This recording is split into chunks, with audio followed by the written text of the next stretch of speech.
Anthony woke up in the morning with a terrible headache, as if someone were hammering inside his head. He groaned and closed his eyes. It got better, and he was about to fall asleep again when the phone rang by his ear. He didn't feel like talking, but the sound echoed painfully in his head, so he reached out to answer. "Hello? I'm listening."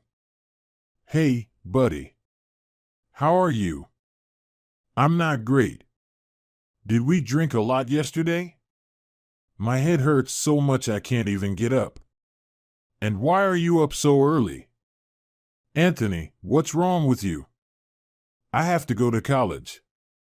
I can't skip class. I don't have parents like you. They won't pay for me." "Ah, well, good luck then. I'll go back to sleep." He hung up the phone and closed his eyes again. His mouth was dry, and he was really thirsty, but he couldn't summon the strength to get up. He continued to lie there. Besides, his father hadn't gone to work yet. If he saw his son, he'd start lecturing him immediately. He'd say he didn't work so hard for his son to squander money left and right.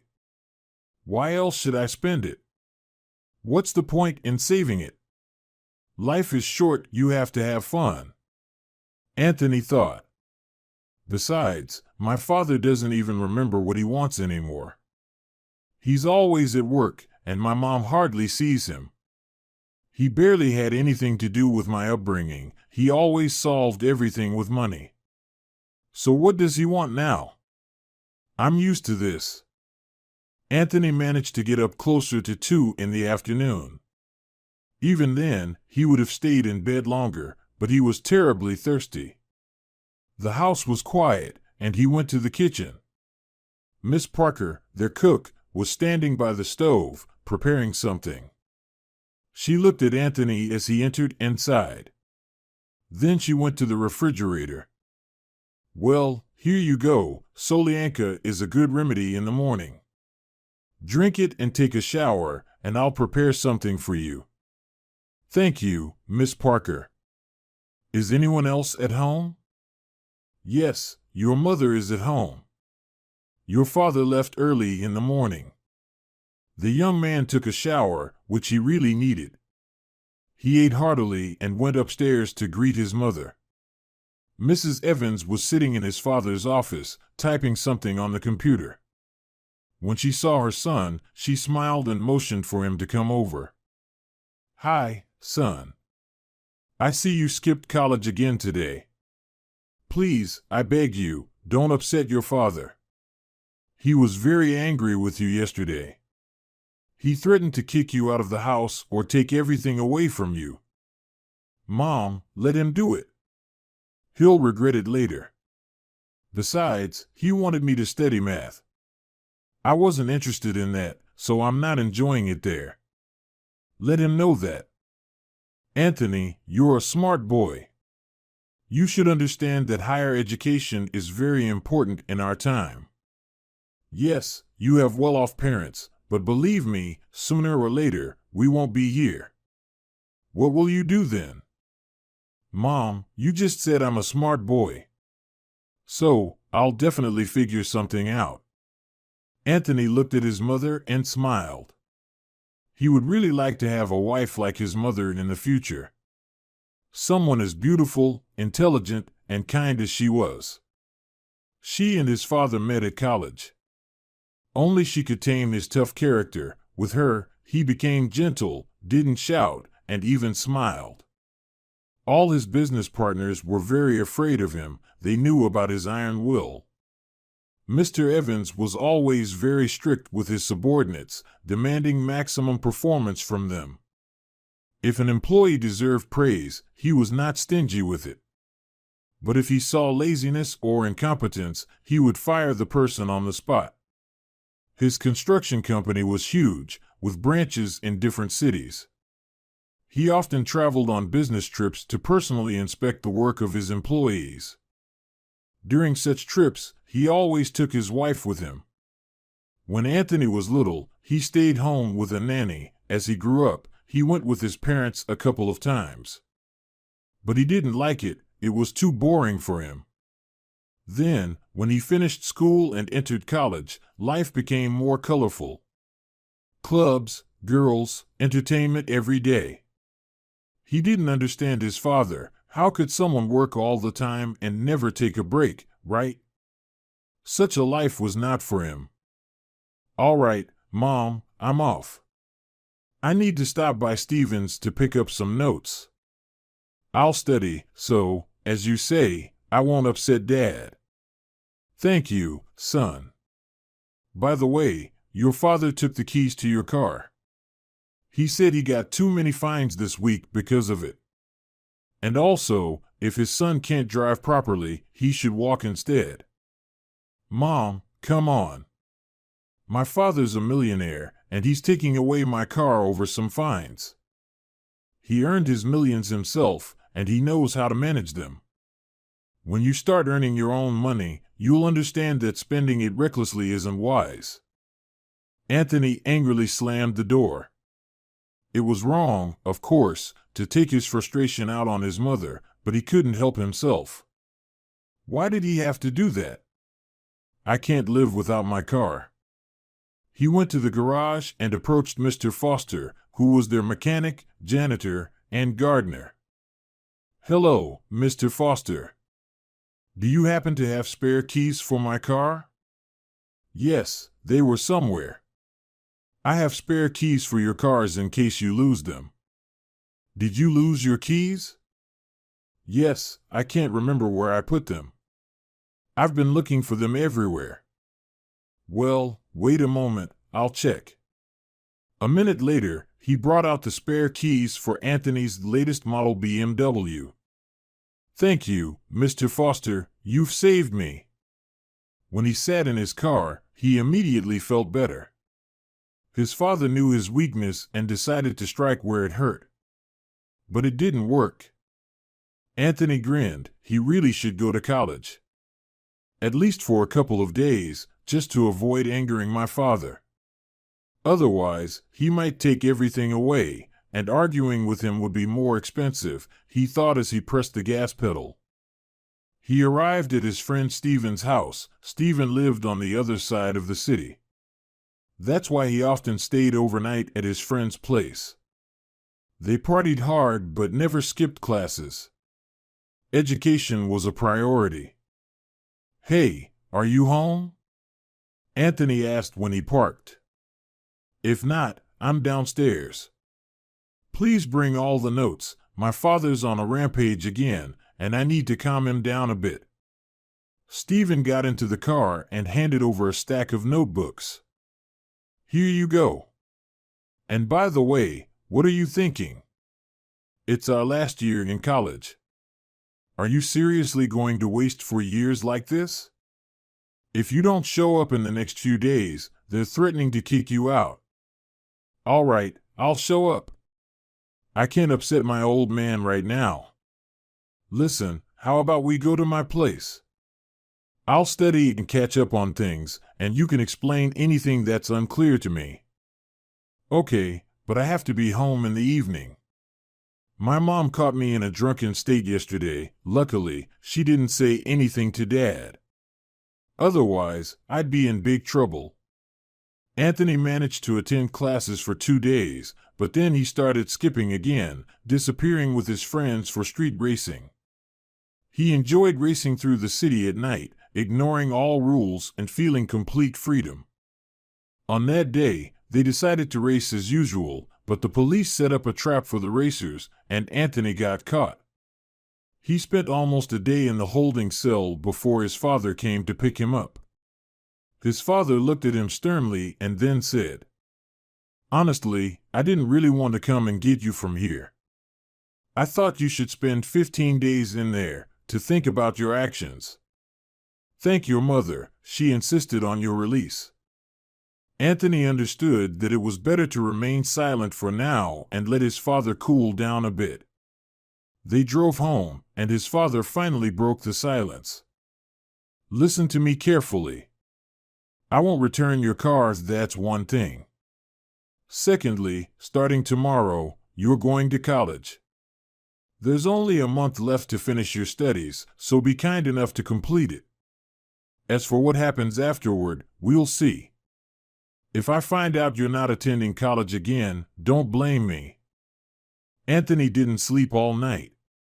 He was upset that his father took away the car. He couldn't even imagine how he would live without a car now. Anger boiled inside him, and he decided to do nothing out of spite, not going to college. I'm a grown man now, he thought. There's no need to indulge me. I'll do what I want. After all, my father knows that the car means everything to me. He's hitting me where it hurts the most, that jerk. Early in the morning, he left and went to his friends, with whom he used to hang out. Hey, Rom, can I crash at your place for a couple of days? He asked his friend. My folks have been all over me. Sure thing. Just so you know, I don't have any food, so you'll have to fend for yourself. Anthony patted his pockets, but all he had was some loose change. Yeah, I'm low on cash too, to be honest. Oh, come on. The millionaire's son is living like a pauper. If I had a father like yours, I'd always have money. If you had a father like mine, Anthony mocked him, you wouldn't be alive. It's easy to say things when you don't know much. And taking money from him is not that simple. Well, whatever the situation, they're not in a hurry to just hand you money. And don't think I'm joking. I'm dead serious, it's my place, and you'll have to fend for yourself. Anthony only now realized that he essentially had nothing. He had no real friends, they were only around when he had money. When he didn't, they didn't care about him. Mr. Evans was driving home, thinking about his son. What has become of this boy? He's completely gone astray, and I had high hopes for him. I thought he would finish college, come work with me, get married, and settle down. But no, it's the opposite. He's not studying, he's up to no good, always disappearing. Something needs to be done about this. If I let this continue unchecked, he'll ruin himself. And he's very smart, he graduated from high school with honors. What happened to him is unclear. He wearily looked at the driver and noticed that he was telling him something. He frowned and tried to understand. So, Mr. Evans, I got my son married, and he's doing great now. He's really turned his life around. He loves his wife, works hard, dreams of having kids. But before that, I had no idea what to do with him. What's going on with today's youth? It's incomprehensible. That's an idea, Mr. Evans thought. Exactly, he needs to get married. But to a decent girl, not one who will run away after the second day. And she should be as much of a troublemaker as he is. Someone a bit older who can teach him a thing or two. He remembered that he often saw homeless people near his office, and there was a homeless girl who always hung around them. Anthony was often in that area. Mr. Evans also noticed her because he thought that if she were cleaned up and dressed properly, she would be very beautiful. So, he decided to talk to her. He promised her money and asked for her help in reforming his son. It took Mr. Evans and his personal driver, Leo, who was aware of the boss's plan, a whole week to find her. He had almost lost hope when he saw two police officers dragging her into their car. Leo, stop. There she is. Hurry up, or they'll drive away. After a conversation with the police and securing the girl, they drove to Mr. Evans' office. What do you want from me? She said defiantly. I'm not one of them. Let me go. Not one of them? Who did you mean? Mr. Evans asked. Well, I'm not a loose woman or a drug addict who would do anything for drugs. So, why did the police take you? I was standing near the shopping center next to the dumpsters. They usually throw away leftovers and other stuff around 8 a.m. You know, expired things and such. And then two homeless guys decided I had no right to take anything there. So, I got angry. Someone saw our fight and called the police.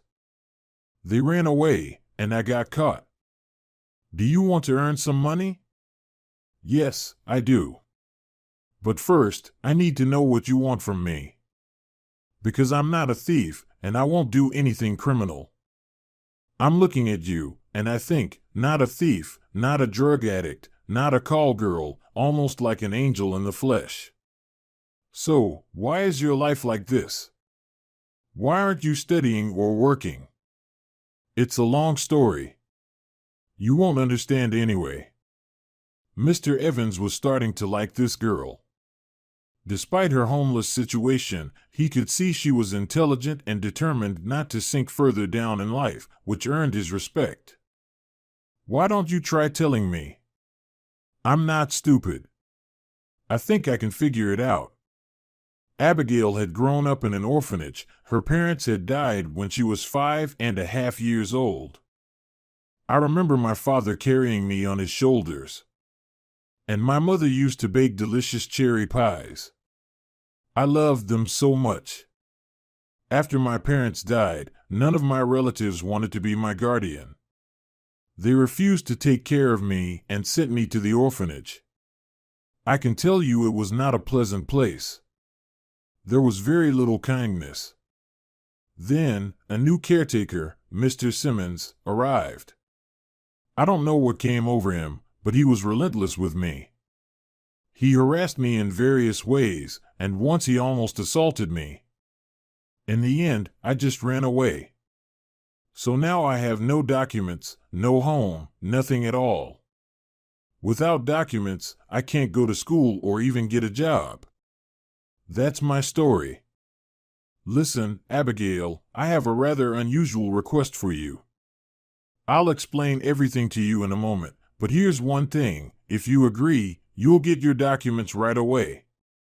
You can enroll in college and start studying. Then I promise you a good job where you'll earn well. If I think you've done an excellent job with your task, I'll buy you a house, a car, and give you money. So, what do you say? Am I supposed to destroy someone? No, not at all. It's quite simple. You just need to become my son's wife. Abigail was somewhat shocked by Mr. Evans' proposal at that moment. However, she understood that this was her chance to escape poverty and finally live a normal life. She wasn't afraid of the guy she had to reform. She had handled much tougher cases. It just seemed so unreal, almost like she was dreaming. A few times during her conversation with Anthony's father, she pinched herself to make sure she wasn't asleep. It's like I'm dreaming. This doesn't happen in real life. I've seen something similar in movies. Are you kidding me with your wealth and connections? Abigail wondered. I'm absolutely serious. Say yes, and your life will get better. Mr. Evans kept his word. The next day, her documents were in front of her. With such money and connections these days, anything is possible, she thought. So, we'll go to the store now. You need to buy everything you need and get some new clothes. If it were just my son and me living in the house, trust me, I'd bring you without any fuss. But since my wife, Mrs. Evans, is also in the house, she would be shocked to see you. And how will you explain everything to your wife? That's my problem. You don't need to worry about that. You just need to do what I say. You can choose your college, I'll take care of everything. I see that you need an education, you're very intelligent. Without an education, you won't get far in life. By the way, you'll need to undergo a medical examination. You understand that you'll be part of our family, and where you lived before, who knows how much infection there might be. Don't take offense, but these are my conditions. I'll do as you say. It doesn't matter to me. Being picky in my situation would be foolish. Besides, it won't harm me. That's the spirit. Today, they'll take you to the clinic, and tomorrow you should start implementing our plan. My son is at home right now, and he's been disciplined. I told him that I'd make a decisive decision about him. Because the way he's living is unacceptable, he's destroying himself. And he's such a smart guy. Besides, he's my son. I have high hopes for him. When Mr. Evans received Abigail's medical report, he was surprised. Besides being completely healthy, she was still a virgin. I didn't make a mistake about her after all.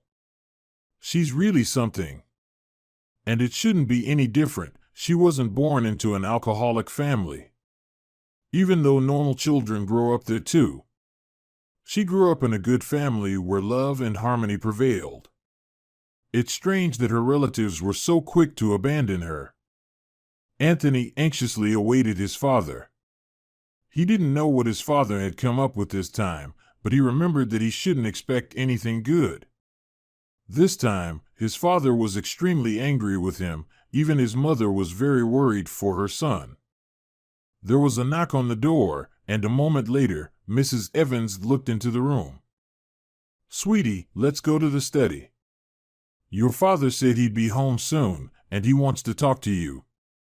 Are we having a family meeting now?" "Anthony, please, don't be sarcastic. Listen to your father, he wishes you well. If you argue with him, it will only make things worse."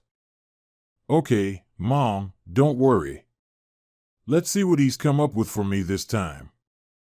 Anthony was surprised when he saw that his father had come in not alone but with a girl. He had to admit, she was beautiful, possessing a wild kind of beauty. "All right, son, meet Abigail, your future wife." "What?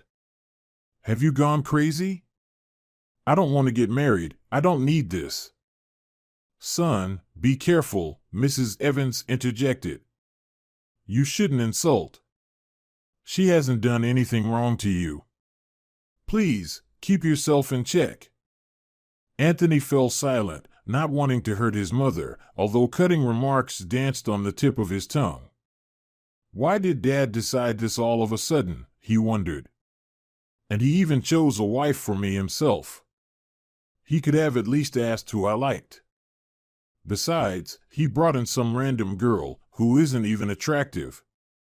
"Get acquainted, Abigail," Mr. Evans continued. "This is my wife, Mrs. Evans, the mother of this layabout here. I'm tired of watching you squander my money and ruin yourself with constant drinking. I want you to have a family, to start providing for your wife yourself. She's still studying, and you will study and work from tomorrow. Now go to the room and get to know each other better. I don't need her. Let her roll away somewhere else." Anthony yelled and stormed out of the office. Mrs. Evans, apologizing, followed her son.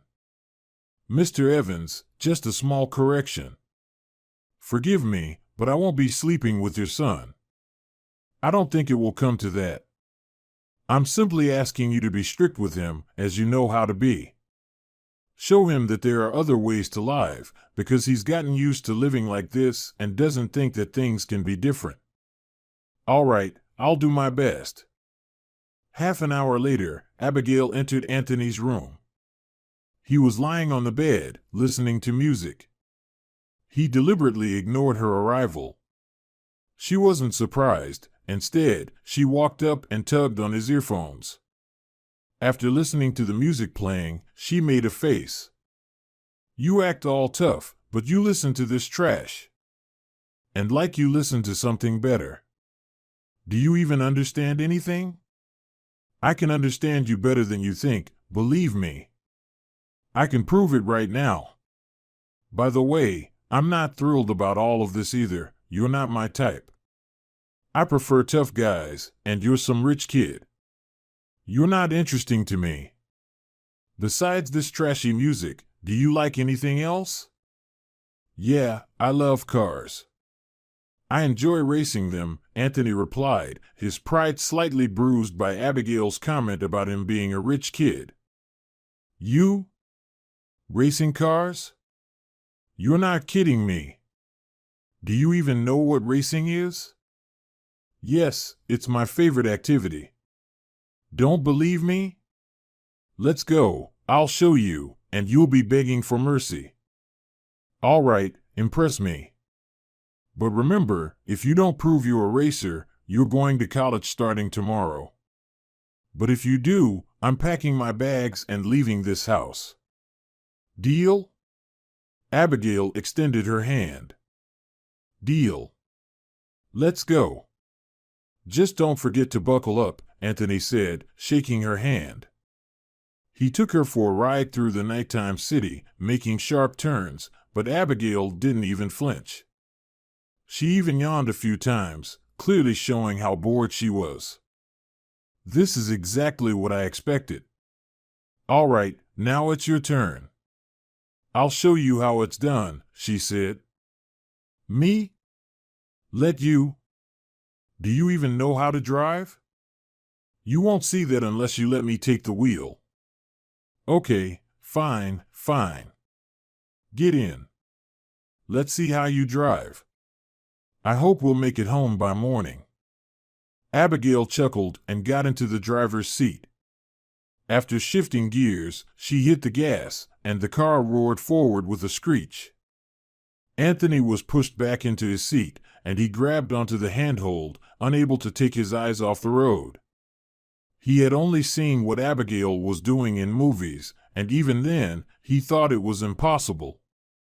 Now, as they finally pulled up to the house, Anthony was at a loss for words. He looked at Abigail with newfound respect. Listen, Abigail, how about we go to a club tomorrow? I'll introduce you to my friends, Anthony suggested. I have much more interesting plans, and they're way better than your club.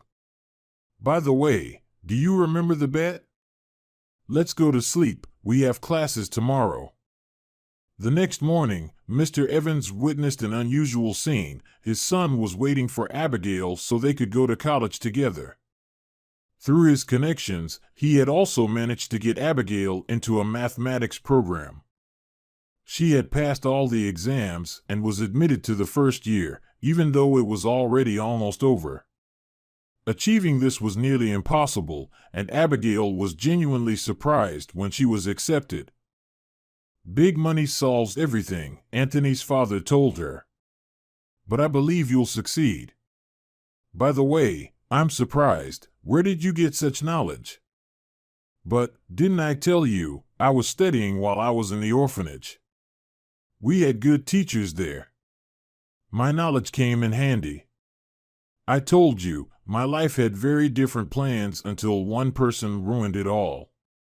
He's already been fired from there, and believe me, he won't find work in his profession anymore. He won't find a job among decent people, Mr. Evans chuckled. Anthony started to see Abigail in a different light. He couldn't believe where this seemingly fragile girl had found the strength and courage. What she had done the day before, something only a seasoned racer could handle. After college, he waited for Abigail, and they drove home together. He wanted to crash into bed, but she wouldn't allow it. Anthony, I need your help. I don't understand a lot of things here, and the exams are coming up soon. Help me out. In return, I promise to teach you a few driving tricks. If you get me through these exams, I'll teach you to drive just like I do. They spent the entire day studying, only taking breaks to eat in the kitchen. Anthony's mother was surprised to see her son spending the entire day with this girl. In the evening, Abigail taught Anthony to drive, and then she asked him to get behind the wheel, taking him somewhere. After an hour, they arrived at a beautiful place. Anthony didn't even know such a place existed near their city. Abigail got out of the car and sat on the hood. Look, she said. You can only see the sunset from here. It's incredibly beautiful. My father used to bring me here when I was very young, and we would sit here for a long time. Do you remember all of this until now? Anthony asked. Yes, I remember. Driving is in my blood. My father was a professional racer, and I used to dream that he would teach me everything. But they died, and I was left alone. Where did you live then? In the orphanage. Then, when I turned 17, I met a guy. He taught me how to drive. But Morty got sick unexpectedly and died shortly afterward. It was a shock for me. He was my best friend. After that, I wandered, lived with homeless people. By the way, among them, there are very good people who also taught me a lot. You see, I'm strong. No matter what happens to me in life now, I'll survive any situation. I can feed and protect myself. But can you? Anthony fell silent. It was dawning on him that they were entirely different people. He was a useless person who couldn't do anything, just squandering his father's money. He felt ashamed. Some girl knew more about life, was prepared for anything, and took pleasure in living. Abigail, let's head home. It's already late. We have to go to college tomorrow. Anthony passed his exams with honors, earning a red diploma. Thanks to him, Abigail also passed all her exams. In the evening, they brought some food and went to the place where Abigail had taken him for the first time to celebrate their success. Thank you, Abigail. I feel different now. You know what's amazing? I always thought I had many friends. But when I stopped going to the club and stopped paying for their whims, they all forgot about me. You see, they didn't need you, they needed your money, or rather, your father's money. If you had earned it yourself, believe me, it would have been unpleasant for you that someone was living off you. And when you stopped financing their indulgences, they lost interest in you immediately. Yes, by the way, regarding earning a living. Tomorrow, I'm going to my father to get a job. I'll start from the bottom, as my father says. I need to understand everything from the beginning. It will help me grasp the essence of it all. He's right. I think you'll do well. Besides, I have to provide for my future wife, as she won't start working anytime soon. You, Abigail, need to continue your education, and my part is to earn a living for us. Abigail sadly smiled. She liked Anthony. He turned out to be a great guy and not as clueless as she initially thought. But their backgrounds were so different. Besides, he should marry someone from his own social circle, not someone like her. Anthony started working at his father's company and put in a lot of effort. He wanted to prove to himself that he was capable of much more. In truth, it wasn't just for himself, it was primarily for Daria. He was in love with her and couldn't imagine his life without her smile.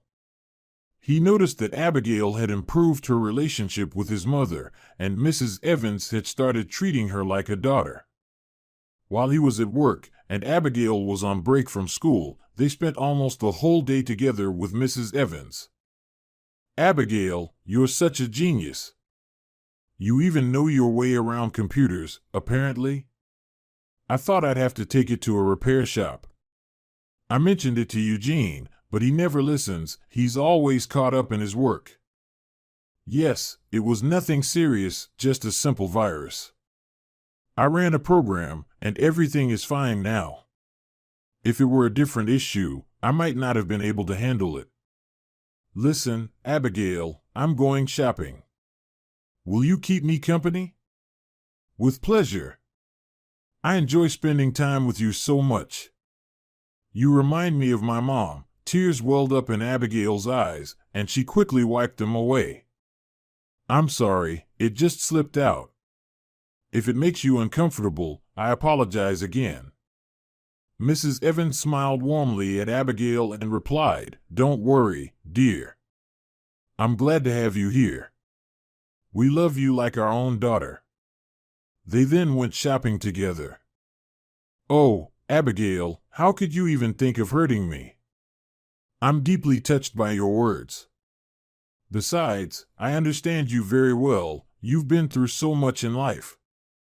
Mr. Evans told me a lot about you. Yes, I'm grateful to Mr. Evans. He has truly changed my life. I never thought such a thing was possible. He changed your life, and you changed our son's. You have no idea how thankful I am. Thanks to you, there's peace and harmony in our home now. I'm not constantly on edge, and Mr. Evans has become more joyful and sociable. Anthony and Daria are in perfect harmony. They're always discussing something. My son seeks advice from his father, and it's wonderful. Thank you. It's all because of you.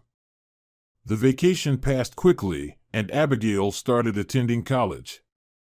Meanwhile, Anthony was rapidly advancing in his career. His father was pleased with him, unaware that Anthony was doing it all for Abigail. A friend of Mr. Evans visited him from Germany. He also had his own construction company and brought along a promising business idea that could yield substantial dividends. By the way, your son is already a grown man. Aren't you thinking about getting him married? Well, he doesn't seem to be considering it at the moment. Why do you ask? The friend took out a photograph and showed it to them. Look at my daughter. She's already of marriageable age. Perhaps we should consider merging our companies? That sounds great. It's a thought. Is she in Germany, too, or here? She'll be here soon. So let's introduce them and arrange their marriage. Why wait any longer? Mr. Evans sent Anthony on a business trip and then called Abigail into his office. Well, Abigail, we no longer require your services. You've done exceptionally well with your task. You've turned my son into a man. Here's the address. I've bought you an apartment, as promised. It comes furnished, so everything is in order. And here are the funds. You can move in tomorrow. Abigail walked into the room and burst into tears. She once again felt like that little girl with that overwhelming sense of loneliness. Now, she was alone again. True, she had an apartment, and her education was progressing well, but something didn't feel right in her heart. Abigail tried not to think about Anthony because she knew that if she did, she wouldn't be able to leave. She had fallen in love with him. So deeply that she couldn't think of anyone else. Before he left, he proposed to her. He told her he loved her and wanted her to be his wife. In the evening, as Abigail came out of her room to have some tea, she overheard a conversation between Mr. Evans and his wife. Well, he proposed that our children should get married. I think it would be a brilliant match for our son. Are you sure Anthony will agree to this? You should ask him first. My son is very clever. He'll understand that it's a beneficial arrangement and will agree with me. Did you marry me knowing it was a beneficial arrangement? That's a different matter. Things were different back then. Believe me, if my parents had offered me such a deal, I wouldn't have refused. I see. So, you're saying you don't love anyone. You only have business on your mind. Well then, what about Abigail? Abigail is leaving tomorrow, as we agreed. I bought her an apartment and gave her money. So now she has a place to call home, the necessary documents, and once she finishes her studies, I'll help her find a good job. She has fulfilled her mission. Poor girl, I genuinely feel sorry for her. Why? She got everything we agreed upon. So, I believe she should be satisfied. You're supposed to be a mature, intelligent man.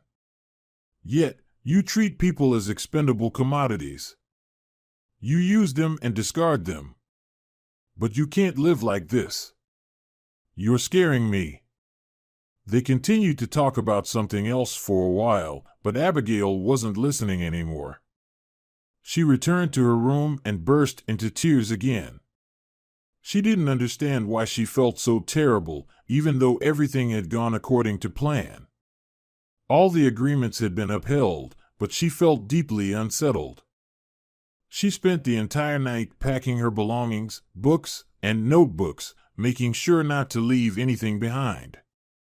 Abigail decided not to go to college, but to move into her new apartment instead. She needed to figure out how to get to the institute on her own because she had become accustomed to Anthony driving her around. Abigail liked her new apartment. It had one bedroom, a hallway, a bathroom, and a spacious kitchen. The furniture was new and beautiful. She unpacked her belongings, neatly arranging everything in closets and on shelves. She opened the new refrigerator, which was still empty and not yet plugged in. Abigail turned it on and prepared to go grocery shopping. The store happened to be nearby. Abigail walked through the aisles, reminiscing about how she had recently gone shopping with Mrs. Evans. She suddenly felt a pang in her heart, realizing that she hadn't even said goodbye because she knew she wouldn't be able to hold back her tears. Meanwhile, Anthony returned home and immediately headed to Abigail's room. She hadn't answered his calls for the past 2 days, and her phone was constantly off. He had tried to talk to his father, but his father skillfully avoided the topic. So, he decided to investigate on his own. When he opened the door, he found the room empty, devoid of her belongings, books, and notes. He wanted to talk to his mother, but she wasn't at home. Anthony then went to his father's office. Inside, he found Mr. Evans with an old friend who frequently visited them. "Hello, Mr. Mitchell," Anthony politely greeted his father's friend when he saw that his father wasn't alone. "Anthony, is that you? I almost didn't recognize you. You've grown into such a handsome young man, well done. I've heard all about you from your father. He can't stop praising you. By the way, Anthony, you've arrived just in time. We were discussing you. Well, you two continue your conversation, and I need to head to the airport to pick up my family." Once they were alone, Anthony asked, "Dad, where is Abigail? Why are her things not at home?" "Oh, forget about her already. She has fulfilled her mission and is now free. You should listen to my proposal, it's very beneficial for us." "Wait, Dad, what mission are you talking about?" "You see, I brought her here on purpose to get you to feel something for her. She's from an orphanage, has no one. Besides, she's not our equal. So, you need to think about something else now. There's a lucrative offer, you'll marry Nellie. Remember, she visited us when she was little. And now she has turned into such a beauty, you wouldn't even recognize her. Forget it, Dad. There won't be any wedding. In case you've forgotten, let me remind you, you already brought me a wife. Those were your words. So, I'm a dutiful son, I always fulfill your wishes." Anthony walked out of the office, leaving Mr. Evans in stunned silence in his chair. Meanwhile, the doorbell rang at Abigail's apartment. She shrugged in surprise and went to answer it. Standing at the doorstep was Anthony, holding a bouquet of flowers. "If you thought you could run away from me, I'll tell you it's a bad idea. You won't succeed," he said with a smile. "Now, get ready, and let's go home. My mom is eagerly waiting for her future bride."